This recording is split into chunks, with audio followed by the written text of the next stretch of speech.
बिस्मिल्लाहिर्रहमानिर्रहीम। अस्सलाम वालेकुम जी। अच्छा जी, हम पढ़ रहे थे वेंट्रल वॉल डिफेक्ट्स, और वेंट्रल वॉल डिफेक्ट्स में हमने पढ़ा कि कौन कौन से फोल्ड्स के डिफेक्ट्स की वजह से कौन कौन से मसले आ सकते हैं। ठीक है जी, जिसमें हमने पढ़ा रोस्ट्रल फोल्ड डिफेक्ट्स हैं, और उसके बाद आ जाते हैं हमारे पास कॉर्डल फोल्ड डिफेक्ट्स, और अब हम पढ़ने लगे हैं लैटरल फोल्ड डिफेक्ट्स। ठीक है जी, कैसे ये फोल्ड्स हम किस तरह से देख सकते हैं, क्या होता है इनमें, क्या नहीं होता, इसके लिए अच्छा जी आपने थोड़ा सा अपना फर्स्ट ईयर का नॉलेज जो है वो रिव्यू करना था। ये है हमारे पास एमनियोटिक सैक, ये है योग सैक। ठीक है, ये हम इसका एम्ब्रियो का जो है ना अभी एम्ब्रियोनिक पीरियड का सैजिटल व्यू देख रहे हैं, जिसमें हमारे पास मीजोडर्म जो है ये सब प्लांकनिक और विस्टल मीजोडर्म जो है ये बड़ी क्लियरली नज़र आ रही है। ठीक है, अब इसने third week of embryonic life में जो है वो फोल्डिंग करनी होती है, लेटरल फ्लेक्शन होनी होती है इनकी। ये जो फोल्ड्स हैं इनको कहते हैं लेटरल फोल्ड्स। ठीक है, जो हमारे पास 8 फिगर बन रहा था, 8 फिगर, अगर हम उसको सेंटर से इस तरह काटें और इस साइड से देखें, ठीक है, तो ये हमारे पास सेजिटल व्यू आता है। और अगर हम उसको फ्रंट से काटें और फ्रंट से ही देखें, वो हमारे पास कोरोनल व्यू था, वो हमने पहले देख लिया, उसमें हमने रोस्टल और कॉर्डल फोल्ड्स देखे थे। अब हम इसका लेटरल व्यू देख रहे हैं, जिसमें हमारे पास लेटरल फोल्ड्स हैं। ठीक है, अब इस प्लेट ने इस तरह से फोल्डिंग करनी होती है, इस तरह से फ्लेक्शन करनी होती है। As a result of flection जो हमारे पास लुक आती है वो इस तरह की आती है। ये हमारे पास योग सैक होती है। ठीक है, ये ऊपर एमनियोटिक सैक आ जाती है, और स्पेसिफिकली जो मीजोडर्म है उसकी, ये उसका स्प्लेंटिक पार्ट और ये उसका विसरल पार्ट इस तरह से हो जाता है। ठीक है जी, इस तरह से।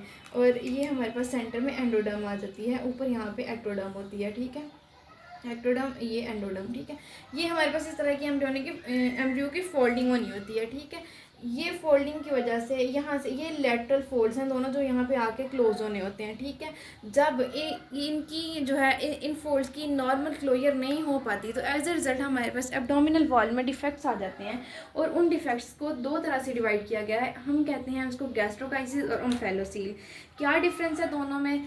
अच्छा जी जनाब, जो गैस्ट्रोकाइसिस है ना, ये भी दोनों में होती क्या है, जो एब्डोमिनल कंटेंट्स हैं, स्पेसिफिकली जो इंटेस्टाइन्स वगैरह हैं, उनकी हमारे पास जो ना न्यू बॉर्न बेबी में हर्निएशन नज़र आती है हमें। ठीक है, उसकी जो अम्बिलिकल रिंग है वहाँ से हर्निएट हुआ होता है। और वो कैसे हर्निएट हुआ होता है इस तरह से है कि जो गैस्ट्रोकाइसिस है इसमें पैरा अम्बिलिकल हर्निएशन होती है, पैरा अम्बिलिकल।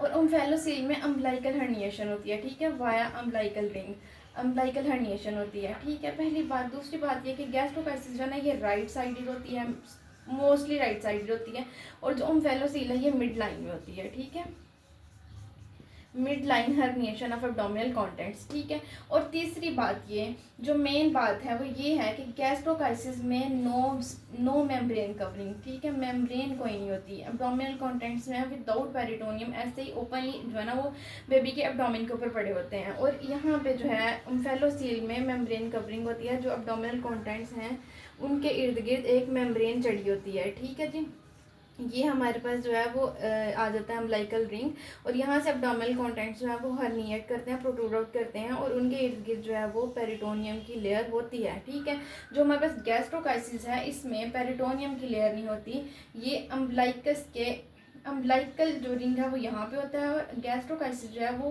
पैरा अम्बिलिकल होता है। इस जगह से ऐसे करके एब्डोमिनल कंटेंट्स जो है वो हर्निएट करते हैं। ठीक है, अम्बिलिकल रिंग एक साइड पे होता है और ये पैरा अम्बिलिकल होते हैं मेनली। ठीक है, गैस्ट्रोकाइसिस।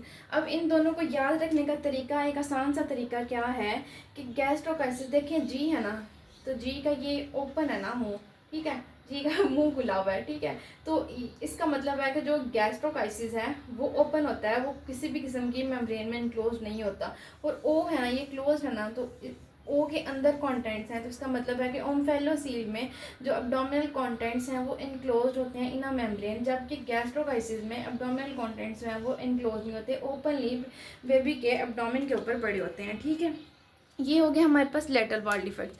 अब हमारे पास एक छोटी सी और बात आ जाती है। अच्छा जी, पहले देख लेते हैं कि गैस्ट्रोकाइसिस और ओम्फेलोसील जो है वो किन किन में होता है। एक पहली बात ये है कि गैस्ट्रोकाइसिस जो है इसमें किसी किस्म की जो है ना इनहेरिटेंस नहीं आती, क्रोमोसोमल एबनॉर्मेलिटीज़ नहीं आती, और इसका प्रोग्नोसिस जो है वो क्या है, गुड प्रोग्नोसिस है, रिलेटिवली गुड प्रोग्नोसिस है। जबकि ओम्फेलोसील जो है ये इसकी एसोसिएशन है कंजेनिटल एनॉमलीज के साथ, जैसे कि chromosome 13 abnormality, chromosome 18 abnormality, tau syndrome और एडवर्ड सिंड्रोम के साथ, ठीक है। उसके अलावा एक हमारे पास आ जाता है बैकविद वीडेमैन सिंड्रोम, ठीक है, बैकविद वीडेमैन या वीडेमैन आप कुछ भी कह सकते हैं। बैकविद वीडेमैन सिंड्रोम क्या होता है? ये सिंड्रोम ये इनहेरिटेड है। इसमें क्या होता है कि कंजेनिटल ये जो है ना over growth of multiple organs होती है, ओवरग्रोन ऑर्गन्स होते हैं, ठीक है। साथ में हमारे पास क्या आ जाता है, अम्बिलिकल हर्निया होता है इसमें, ठीक है। अच्छा जी, उसके अलावा एक और हमारे पास छोटी सी चीज़ है कंजेनिटल अम्बिलिकल हर्निया, ठीक है। कंजेनिटल अम्बिलिकल हर्निया में क्या होता है हमारे पास कि अब्डोमिनल कंटेंट्स जो हैं वो via umbilical ring protrude out कर रहे होते हैं, लेकिन ऊपर स्किन की लेयर, स्किन की कवरिंग होती है। कंजेनिटल अम्बिलिकल हर्निया होता क्या है कि जो हमारे पास अम्बिलिकल रिंग है, ठीक है, अम्बिलिकल रिंग थोड़ा सा आफ्टर फेटल लाइफ, ठीक है, आफ्टर बर्थ जो है वो डीकैनालाइज नहीं हो पाता मुकम्मल तौर पे, ठीक है।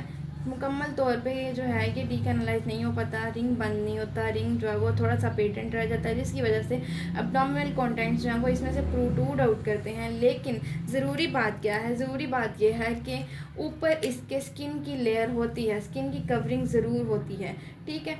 अब दो तरह की प्रोट्रूजन है, एक तो ये कि अगर तो रिंग जो है वो लार्ज डिफेक्ट है, मतलब कि अम्बिलिकल रिंग में डिफेक्ट बड़ा है, रिंग ज़्यादा खुला हुआ है, ठीक है, तो as a result abdominal contents जो है वो प्रोट्रूड आउट करेंगे, ठीक है, लेकिन ऊपर स्किन की कवरिंग फिर भी होगी, ठीक है। दूसरा आ जाता है हमारे पास कि स्मॉल डिफेक्ट है।